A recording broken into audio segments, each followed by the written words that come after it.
ఈరోజు ఒక సీక్రెట్ చెప్తాను. ఏంటో తెలుసా?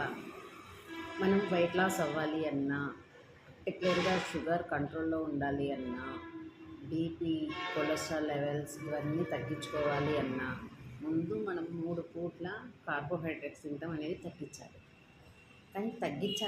కానీ మరి తగ్గిస్తే మనం ఎలా భ్రమలో ఉంటామంటే రైస్ తినలేదు, ఇక నాకు మొత్తం ఇదైపోతుంది.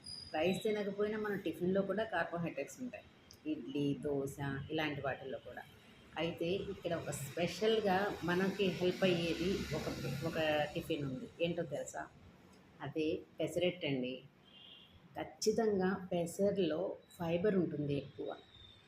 పెసరట్టు ఎలా వేసుకోవాలో తెలుసా? అసలు బియ్యం అనేది అవాయిడ్ చేసేసి అందులో పెసరట్టులో పెసలు నానబెట్టేటప్పుడు కొంచెం మెంతులు, కొంచెం సగ్గు బియ్యం వేసి నానబెట్టేసి దాంతో కొంచెం దోసపిండిలాగా చేసేసుకొని వేసేసుకుంటే చాలు. అంతేకాకుండా అందులో కర్రీ అనేది చట్నీ వేసుకోకూడదు. ఏదైనా సొరకాయ కూర కానీ, బీరకాయ కర్రీ కానీ, ఇలా పీచుగల్ల పదార్థాలతో పప్పు కానీ ఇలాంటివి చాలా టేస్ట్గా ఉంటాయి. సొరకాయ కూరలో పాలు వేసుకొని తింటే ఇంకా చాలా బాగుంటుంది.